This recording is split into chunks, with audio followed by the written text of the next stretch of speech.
There we go. Yeah, we good now. Let me get a testing. Yo. Perfect. Styles. Yeah, for sure. Yeah, Marquise James Media, and I'm bringing some more professional look to the media company. So this is my first broadcast I'm having. Y'all probably see my major minorities, but scaling back and being a little more professional and talking about things that really matter as far as business and as far as video production. And we have Styalistics with us. Do another drop for him because my audio isn't running. Hey, what's up, y'all? It's your boy Styalistic here. We in the building, man. You know what I'm saying? The extraordinaire when it comes to the camera. If you catch me outside, you see me. Another one of those, Yes, man. sir, yes, So sir. tell him we was just having a conversation about a lot of stuff, and I was trying to hold back. This Yeah. is the probably third time I've run into you. I know I met you at a club once, and I think Rose I met Bar. you at another event. Yeah, I met you at Yep. Rose Bar. I Yep. met you, I think, another event in passing. Yeah. But yeah, man. Yeah. Appreciate you for coming Yes, through, sir, man. man. Yes, sir. Yes, Yeah, sir. I so appreciate it. Tell them about the name. Tell them about the start. Where you came from and how you got started and all that. Man, so I used to be a music producer. A lot of y'all probably may know, probably don't know, but now you do. Okay. I was a producer for going on almost like 15 years, and back when I was basically in college, transitioning to Atlanta back in 2017, I was like going through like a little rebrand. So like it didn't really start until like around like that 2018 year where I was just like, you know what, man, I wasn't liking how my name was. So I wanted to have like a more unique name, like compared to like a Timberland Pharrell type of thing, and that's why I kind of came up with Stylistic. I love the song "Bet You by Golly Wow" by the Styalistics, the group, and that's where it kind of came up with that whole idea. Where I was just like, you know what, let me do that. But I'm country too a little bit. Everybody always said, man, he sounds so country. So I decided to put a little twist to how I spell it at the end of the day, and that's how I just came up with Stylistic. I was just like, let me make it unique in my own way, and boom, Stylistic came to play. Okay, cool. And then what brought you down up to Georgia? So the music, I was transitioning basically from graduating and just trying to figure out what I wanted to do. So I pledged the great Alpha Phi Alpha fraternity. Shout out to the Bros 06. And one of my frat brothers that I was real tight with at the time, we decided to make that move and transition. So he was a artist of mine, and we just decided, you know what, let's go ahead, let's do the thing, let's move to Atlanta, and that's what we did. We just ended up going to Atlanta and just trying to make everything move in the music industry, the best way that we could, and I get to that, eventually about it, but I decided to just kind of venture off from the music thing and just kind of focus more on the video side and everything. So that's what kind of got me out here and everything. So okay, yes, sir. So you dropped the audio stuff, the focus on the audio, and you moved and transitioned to more of the visual stuff. Were you studying that in school? Yes.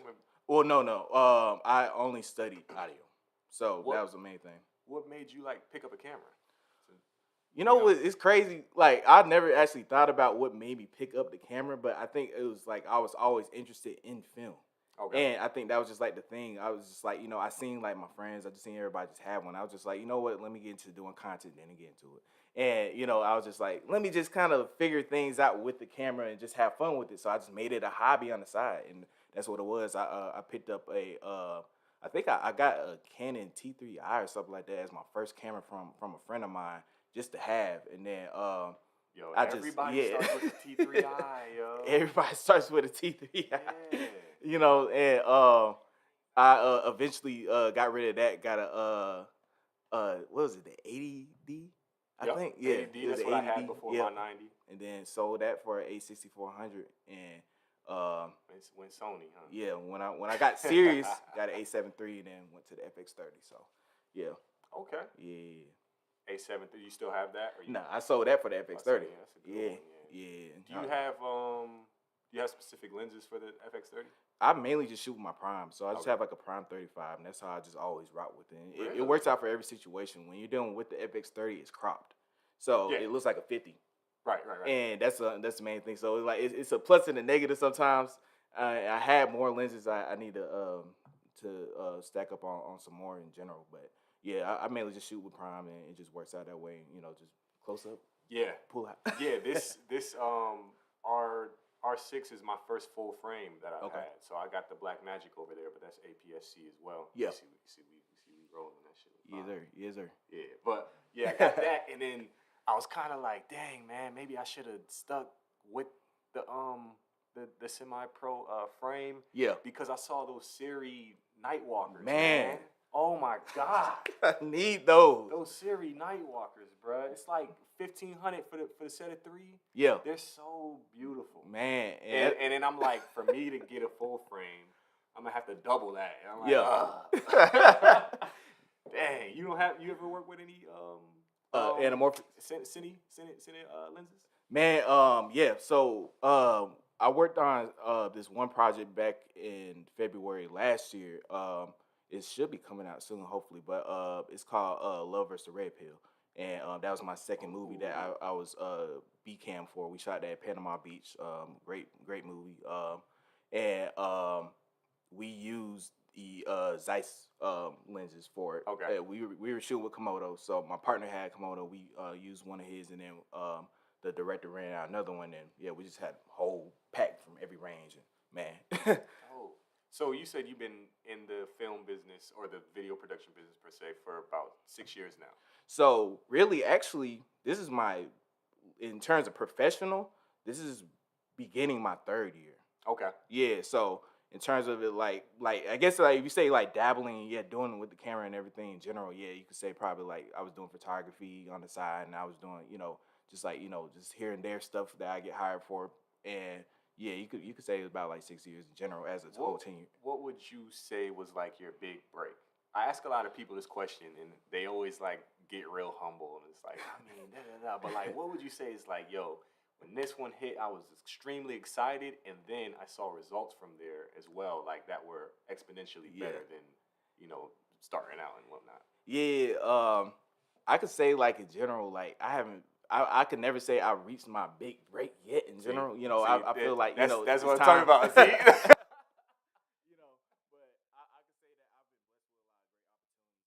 blessed with a lot of great opportunities, and I think that's what kind of geared me towards it. In this fast city that we live in, Atlanta, you have to find ways to maintain, especially like when you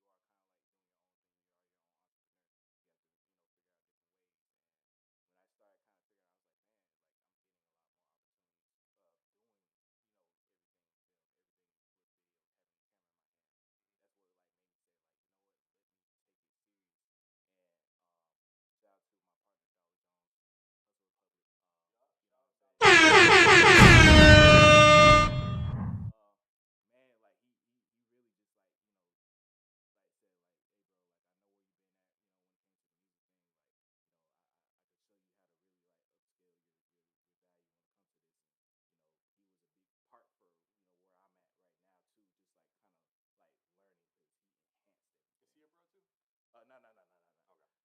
figure out different ways. And when I started kind of figuring out, I was like, man, like I'm getting a lot more opportunities of doing everything film, everything solid dude. Just he really showed me like this how you do this. He did in like a real military type fashion. Like, nah, bro, you doing this wrong. Do it like this. Whatever. And I'd be like, I don't take no offense. I just be like, I'm a sponge. Oh, yeah. I learn. And I'm like, all right, cool. Let me do it like this. And your best experience, no matter what, is really just being in the field. Just really just going out there. Yeah, you got to deal with it. Yeah, I always be saying like, I mean, everybody knows experience is more valuable than education. Yeah. Somebody that graduated top this and that or whatever, as opposed to somebody that's been out there. And I like to frame it this way too: out there failing. Because you can't learn anything if you just do everything right. So we got to take risk and get out there and fail. Focus on learning. I only put it that way because you can't learn anything if you can't you won't if you're not failing, you're not learning something new. And that's fine. Maybe you know everything. Yeah. That's fine. Yeah. But then you can't learn nothing new if you're just doing everything right. So take risks, you know what I'm saying? Sometimes you gotta get out there and try think you got your checklist all the way off, but then you gotta know that I gotta have a mindset to know where the nearest CVS is everywhere I go. Walgreens. I gotta move that way, Yeah, for real. Because things happen, and that's when you reach that professionalism. Yeah, things happen, folks. Things happen. What is one good tip that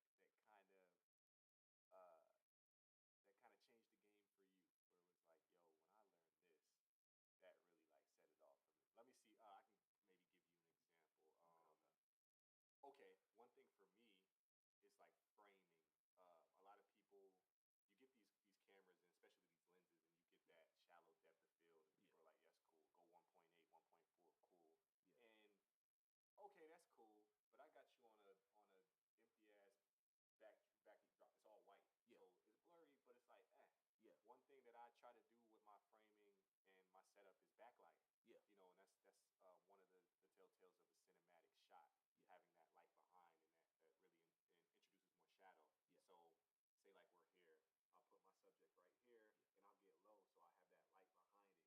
low, so I have that light behind it, kind of put it behind it, and Okay. that really changed the game when you Yeah. start to notice those things being at events or wherever Yeah. you're at, Yeah. instead of just like, oh, I got you right here, I'm gonna Yeah. come behind. You know what I'm saying? And it just really, Yeah. that's a technique that I would say kind of changed the game for me. Yeah. What's something along those lines? It ain't gotta be a technique. Nah, but no, seriously, like, just even on that subject, when it comes to lighting in general, like that's one of the biggest things I just learned for any camera. It doesn't matter what you have in general. Like lighting is the most important thing, and it's knowing where you keep it at, how you have it, how bright it is. Even yesterday, I did a shoot, and we shot with the Komodo, and then we used mine for some shots, and man, it was pretty much on the same thing. So Yeah. yeah, that's the main thing. For me, I guess really it just like it comes to just like knowing what you want to have for your post, and your scopes are very important. And that's something that a lot of people don't really honestly like look at. That's something I didn't understand. You know what I'm saying? I was just like, like learn your scopes, know your dynamic range when it comes to it. No, and it just comes back to again knowing what you're shooting with, because you don't want to be overblown. You don't want to be too dark and crushing your blacks. You want to kind of like keep that sweet spot, just kind of knowing where you're at, because that matters when you go into your post. Because then you're trying to over edit to try to compensate for it, and it gets crazy. So are you not necessarily a stickler, but are you really, when you go and do some of these events that might be a little lower scale or something, and they want it faster, are you always making that emphasis on a bit of the color grading, and not so much of the color of it, but like the exposure? Because when you speak like that, Yeah. it makes me feel like, okay, you're always going to go in there and make sure I'm pulling down some blacks and pushing Yeah. up some, Correct. some stuff like that. Yeah. That's always one of the things. Yeah, one You ever thing. find Yeah. like sometimes it'd be like I don't have enough time for that. You Yeah, know? and that's the thing when you are on these gigs, and then if you're dealing with like a lot of real dark, low light situations, it's just times where you just can't be technical. You have to just kind of just like go with it. It's times I fought myself. I switched to auto for a few things sometimes, just because you're dealing with so much inconsistency with lighting. I don't have time to be, especially I gotta catch this shot. All right, cool. I'm just going. I'm putting my f stop on auto sometimes, and I have to do it. Just to get that. Get how I want to. I keep my ISO basically the same. Your keys, keep your ISO the same, keep your shutter speed. But other than that, when it comes to the F stop, I'm just like I'm put down auto. Just in case, and go from there. Okay. Yeah. I'm gonna give you a scenario here. Tell me how you would handle this. All right. So you're at an event, right? Rose Bar or whatever. Yeah. The person booked you to do video, right? Yeah. You're getting good video, and you wanna make sure you got things set to catch that slow mo just in case. You know what I'm saying? So you got 60 frames per second. You got your 120, 125 up there. Yeah. You know what I'm saying? And you got your aperture low as you need it to be, your ISO wherever as high as you need it to be, and you're getting some good stuff, nice depth and coverage. And then you got that birthday girl behind you, and she's like, hey, come take this picture. What's your next step? First of all, I'm gonna say, baby, I don't take pictures. I'm a videographer. Then they gonna get mad at me. Birthday girl, man. I'm gonna be like, That's hold on. how you gonna do it? I'm gonna be like, hold on. Give me a minute. You know what I'm saying? I got you.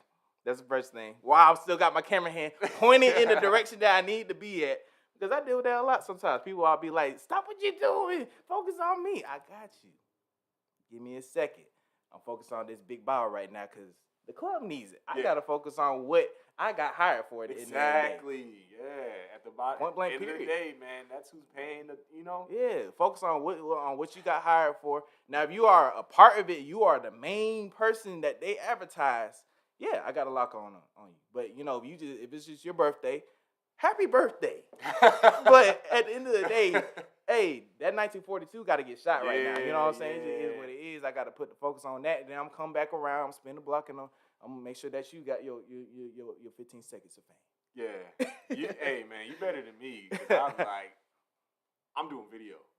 Yeah. I'm doing video. Yeah. I don't know what to tell you. They'd be like, how much for a picture? And my mom would be like, oh, shoot, I could make some.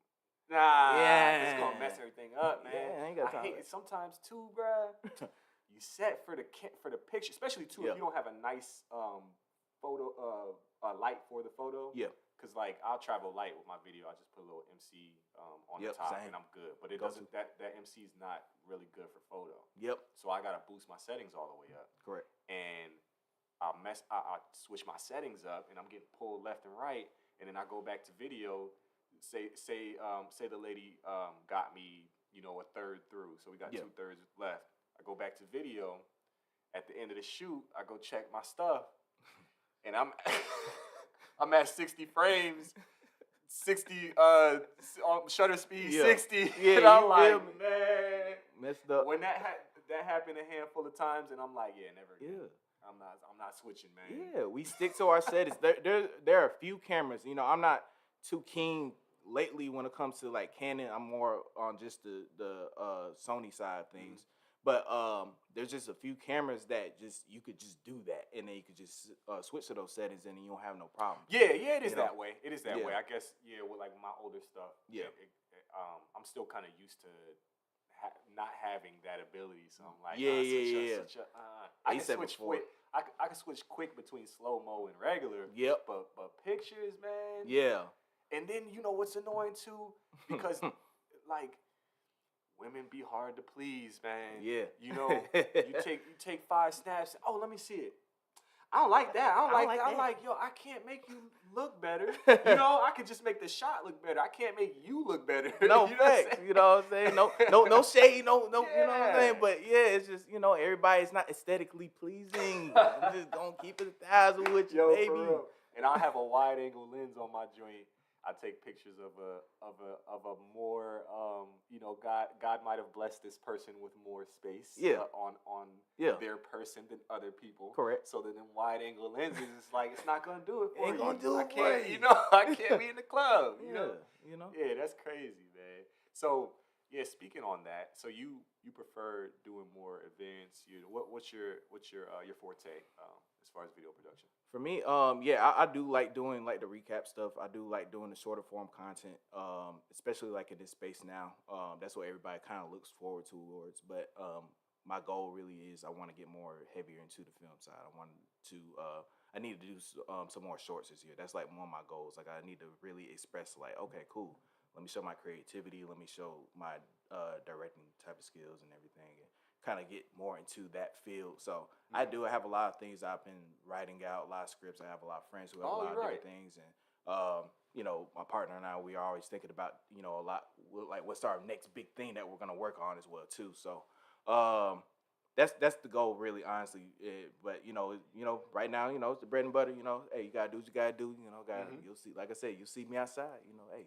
Yeah, on your page, you got a few club things, but what really stands out is more like they're almost like lifestyle, but it's more set up. Yeah. When you have the cars and the people dressed up really nice, and you kind of catching that kind of vibe. So it seems like you push that thing a little more. I love the lifestyle type of look.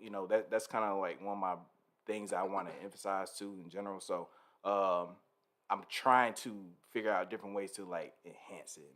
Every videographer has like their way of like kind of like having their own unique spin to things. So that's where I've been trying to like figure things out lately. I need to kind of like do things where I'm like, okay, let me shock you. Let me give you a wow type of factor. And that's why I want to kind of focus on when I do the lifestyle content.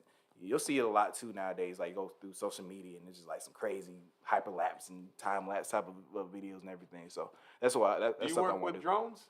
My partner does. I landed a drone one time. That's about it. But I haven't really touched drones like that. I want to though. I need to get my Part 107 too though. For sure. What about like 3D cameras, or what else is there?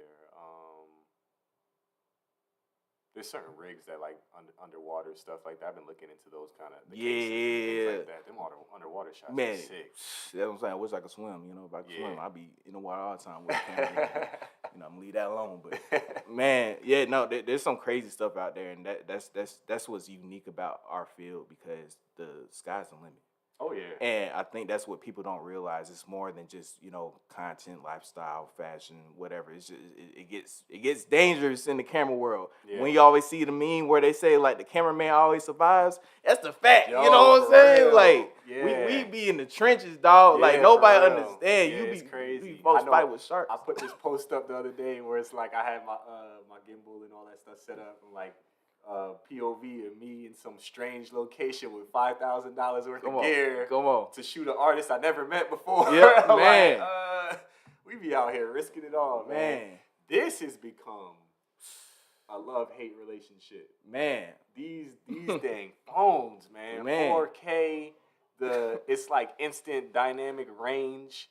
It'd be crazy sometimes how people will book me to do their shoots, and it's like the way some of this run and gun stuff goes, I can't do too much about the overexposed sky. Yeah. But then they take a picture on the phone. I'm like, that's perfect, man. Man. Like, you know, hey, keep hiring me though. Man, but keep you hiring. See how fire these things are? Yeah. Come on. That thing, man, change the game. Change the game. What kind of phone you got? I got the 13 Pro. Okay, but so you can still get some good stuff. That's how I be feeling like I'm akimbo with it. Yeah, but I'm saying the 15 Pro though, they stepped up, and especially with those features. I know the 14 Pro had the ProRes features as well too though, but the 15 Pro, man, is identical to my FX30. Word. Like when you really do it's it. the 14 Pro Max. Yeah, like I've seen that step up, and just like, you know, the fact that you could now shoot with log, the fact that now they changed it where you could put a USB-C in there, and you could put a SSD drive in there. It changes the game. They're gonna put a V mount on that thing, man. I'm trying to tell you, once they start doing all that, it's over, man. V mount camera, man. You know what I'm saying? Somebody gonna do it. You know, there's somebody out there. Image stabilization. I'm just like, man, these cameras. They be wild. Yeah, they be wild. It's crazy. Do you do any stuff that's camera forward?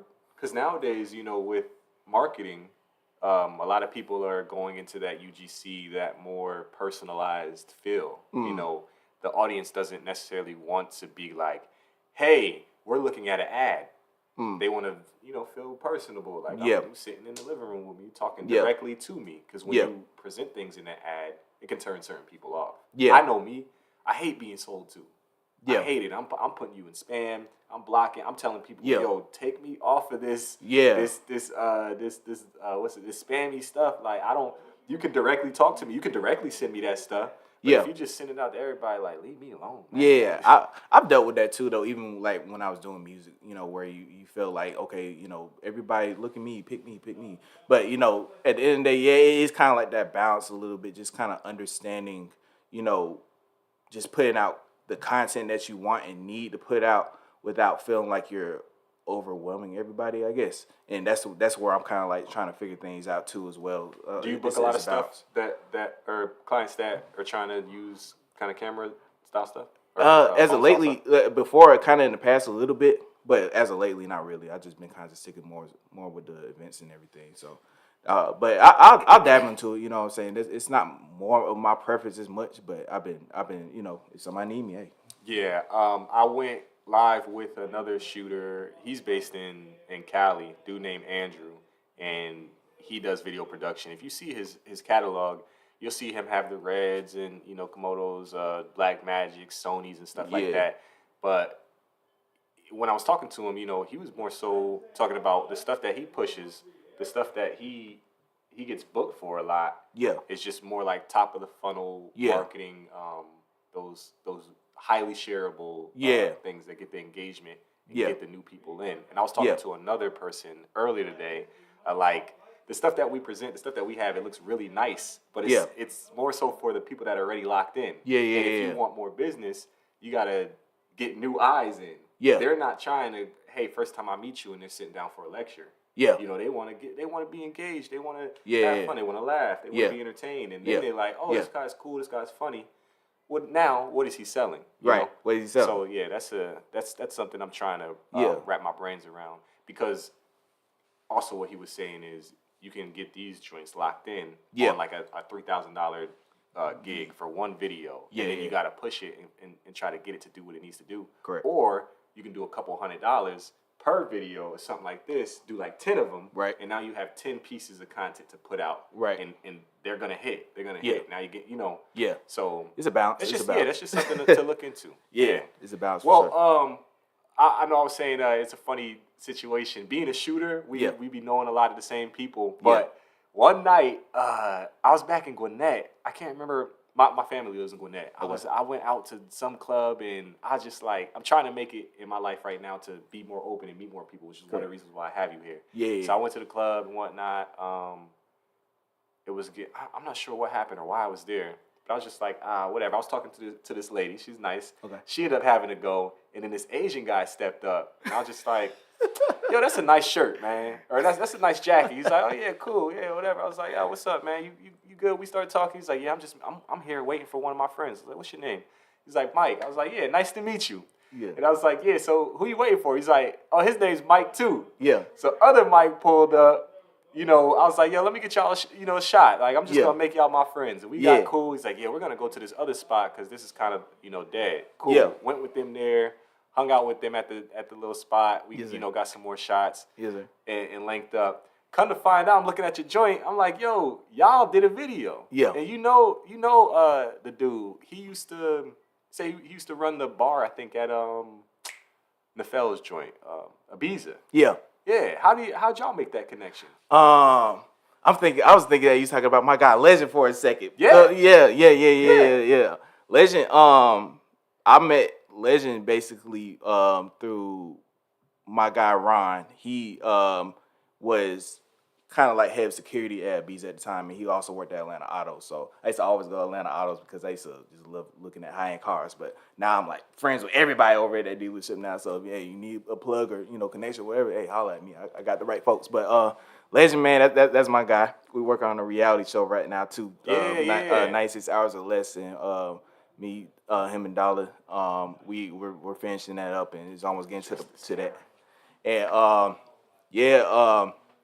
me and Legend, man, we we've been going everywhere. We go to Miami together. We go, out the country, out the state. We always traveling, just doing stuff. That's my dog, man. You know what I'm saying? Everybody always say, he a wild dude, but he one of the dopest people I ever met out in the city, like for sure. Like cool. That's just facts about it. So you gonna catch him everywhere, and especially now. I told him, I said, man, you gotta promote this show, so you gotta do. That's a little bit of my shameless plug-in. What I like to do is drop as many names as possible, so then I repurpose it, put it out there, tag them, and they gotta repost that thing. Fact. Just like that. So you say you used to go to the auto spot and just look at the cars? Yeah, so just motivation, man. I'm huge on cars. That's one of my big things. I love cars. I love sports cars. Anything fast. Say if guys a V8 to a V12. Hey, that's my lane, man. He pulled up in a nice ass 2024 Mustang. GT. It's like GT blacked out with a little orange accent, silent mode. I was like, woo, that thing nice. Yeah. So that's one of my things. Like I love cars, and I just I used to go there for motivational purposes, just saying like Did you have a nice car back then? Or? No. Oh, definitely not. And well, I could say I did have a few in the past back when I was in school, and then I had like an older Ford Taurus, and that thing just got beat around the bush, dealing with this Atlanta traffic. So you do what you gotta deal with. You got an A to B. And when you got an A to B, you don't care about it. So, ain't nothing crazy. But I was getting tired of it. And it failed on me one day, and now I got the Mustang. So like that. Nah, cause I'm like. I be feeling like at those places they be like almost like a hurry up and buy kind of vibe. Like, what are you doing here? Man. Okay, like, all right. It's family over there. It's family. It's like they some of the coolest people I dealt with. Shout out to one of my guys, Dane. Shout out to Supercar V. Some of the most genuine people I met. Some of the coolest people. You know what I'm saying? They don't harass you when you go over there. They just treat you like you one of them. At the end of the day, it's just like. Here's a Lamborghini. Here's a Ferrari.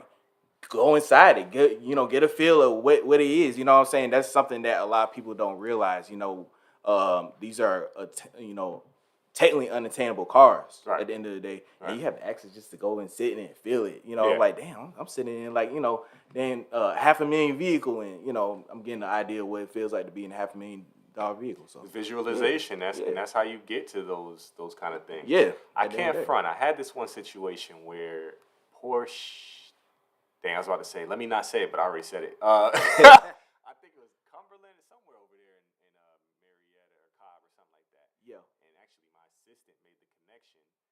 they have it's the spot that has the little the white panorama thing that spins around. Oh yeah. So you can pull the cars in there and take pictures. Yeah. And they said it was cool for us to do it. But Yeah. then when I set it up, it was like, no, it's not. I was like, what the what?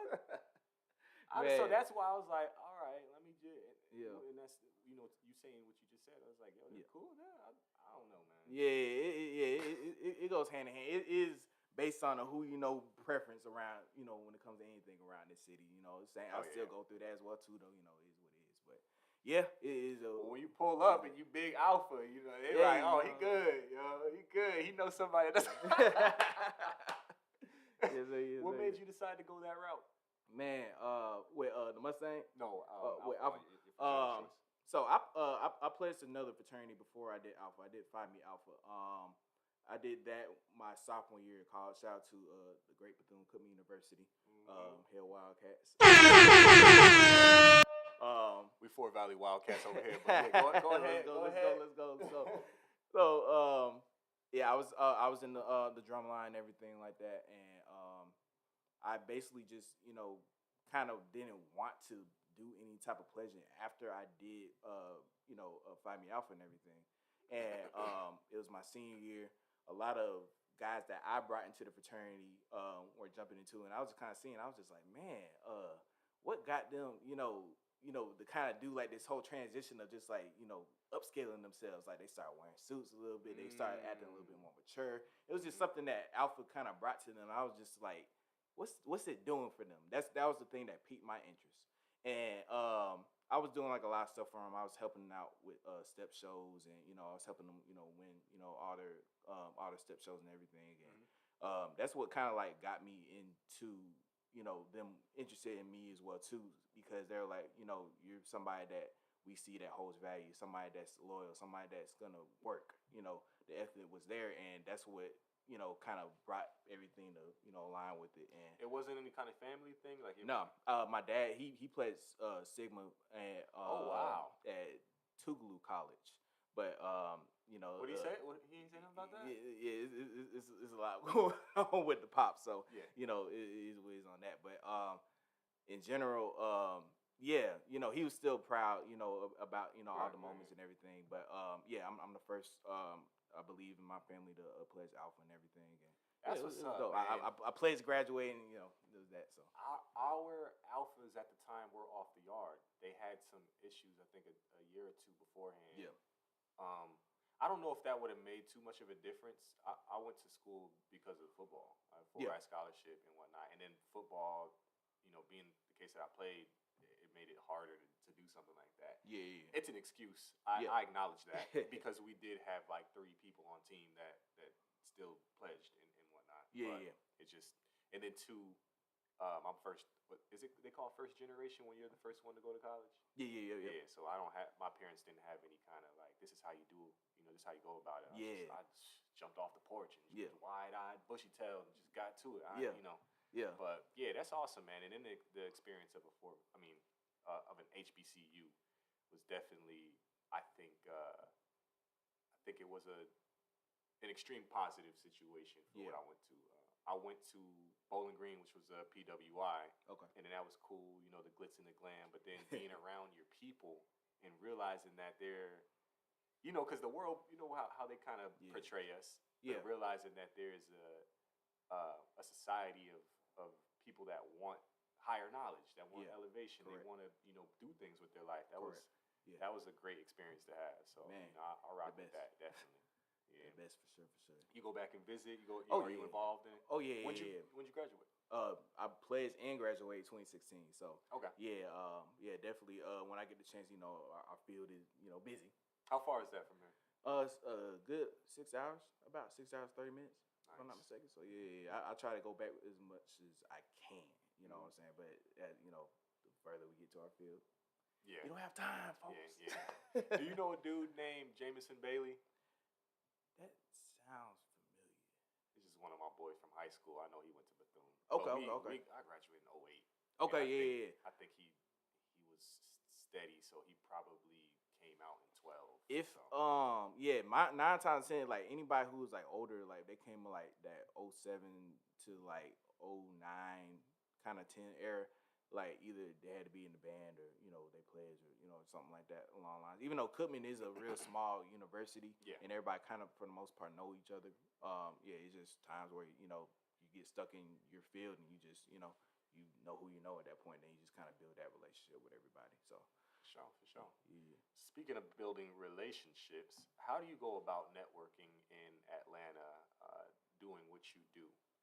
Do you make it a thing to go out and produce that content to kind of have material to show these people and be like, yo, let's do business?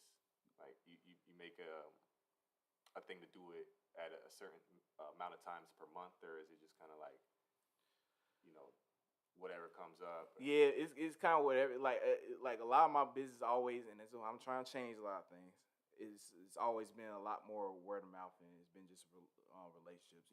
That's my biggest thing in general. Is just being a good humble person at the end of the day. That's what gets you in the doors at the end of the day. It's just being you, being real, being authentic, and that's why I'm always around certain people, around certain celebrities, around just like a lot bigger clientele in general because of that. I don't have to be the best at the end of the day. That's good, right? That's just it's just being you, and I don't go around, I don't tell everybody business, you know what I'm saying? I just keep it how I keep it, I just do my job and keep the relationship, and I'll be cool, so that's just the main thing at the end of the day. Just be cool, you know what I'm saying? Like that, you want the opportunity, it's gonna come. Yeah, I like that one. It's not about being the best. It's more so about being different. And the best way to be different is to be authentically you. Yep. Because nobody's you. Yep, nobody's you. That's some good stuff right there. Oh yeah, for sure. Exactly. And so since this is kind of a starting up of things, I don't expect people to sit around for hours and watch this whole pod. So I try to consolidate within 30 to 45 minutes. So we're gonna wrap up. Do you have any questions for me? Man, how has your experience been just in general? Because I'm not sure if you from here or you moved out here or anything like that, but I guess how's your experience been so far in this field in general, like doing everything as in film? Like how do you feel about it? It's been a lot of ups and downs, Yeah. And I'm grateful for the setbacks because setbacks always therefore set up. Yeah. I love that. And again, I try to forever remain a student.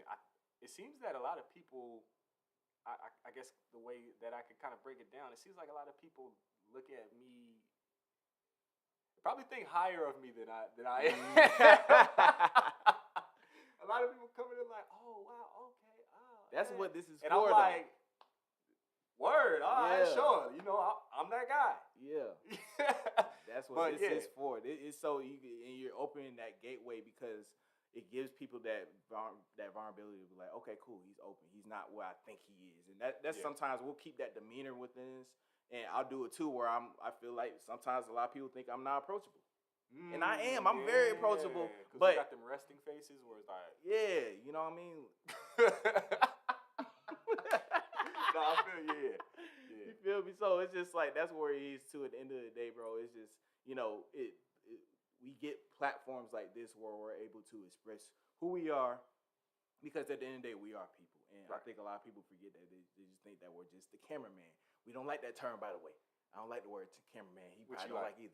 Videographer, film dirty. Something. People don't like videographer. Really? Most of the people out here in our demographic, they shun videographer because it's a term for a person that does every part of the job, and then when you really get into film production, everyone has a special, like as a videographer, you gotta have your sound right, you gotta have your light right, you gotta have your shot right, you gotta have your whatever rigs you have. Yeah. And in film production, somebody handles the rigs. That's all they do. Yeah. Somebody handles the camera. That's all they do. Somebody handles the light. That's like the same thing. Audio. Yeah. So I hear a lot of people that shun that word. Yeah. That cameraman. I'm in between. I don't really. I'm not tripping, man. What's the budget looking like? Man, fact. What you want to call me, man? Yeah. You want to call me? Say light guy. I'll be that. Yeah. What the cheese, man? But yeah, speaking on that, that's been a tough situation with what I've gone through. My background in working the job field has always been in serving. I Yeah. was a server and I was a bartender for most of my professional career. So there's been times where, starting out, I get locked in with some local rapper that hype my head up, and I'm like, oh Yeah. shoot, I'm your videographer. Yeah. Oh, that means that's my job. That means I could just quit and just work for you. Man. Like that. Nah, No. no. There's been 3 times in my life where I thought I was set like that. Yeah. I quit the job, and then I was like, oh dang, I gotta get back to it. Yeah. Because the shit wasn't rolling. Yeah. But yeah, so that's been my experience. Yeah. But yeah, so the last thing about it, just a recap on how you feel about the show, how you feel about Hey, everything, man. This show is amazing, man, for sure. I love all the camera setup. It's been a real good process for sure. I don't get on camera like that, I need to, but I feel comfortable, and that's the difference, Nice. Like especially if you are an introverted person such as myself, where you're in an extroverted world, you know what I'm saying, it's a little tough sometimes to get in front of a camera and express yourself because you feel judged. My dog, he ain't judging nobody. He over here, he just like y'all, at the end of the day in this world, you know what I'm saying? We are all workers and we are all vessels to what we do for our job. So at the end of the day, man, I appreciate you for the hospitality. Show, I man. appreciate a good show. Yeah, no judgment, man. I'm over here. I got flip flops with no socks on right now. No judgment. Hey, man, it's all good. I appreciate you coming through, man. Yeah, we're gonna sign out with that. Let them know again who you are and where to find you, so they can lock in. And if you have anything coming up, promotion for that. So, again, it's your boy Styalistic, man. I'm gonna spell it out for you just in case, because it's a little difficult. STYALISTIC. That's me. You know what I'm saying? You can follow me anywhere, basically on Instagram. That's where I really be at. But I'm building up to all that. So, anyways, yes, Stylistic, and want to follow my production page, Hustle Republic, HXUL, and then Republic. Y'all know how I spell that. Anything coming up? We basically just got the show with Legend coming up with the 96 hours or less. That's gonna be on Tubi. Shout out to just to blowing the plug. My first movie that I ever shot in a split second. It's in the faith genre, but it's doing very well. Probably like going on like almost 5 months plus consecutively. We've been at the top of the genre for that film. So that's pretty good for my doing well on Tubi, man. So that's pretty good. And like I said earlier, Love vs. Red Pills, another project, and just some other little projects I got coming out the way too that I'm working on too. So congratulations, man. Yes, That's sir, a blessing. Yeah. Marquise James Media, my boy Stylistic. We signing out.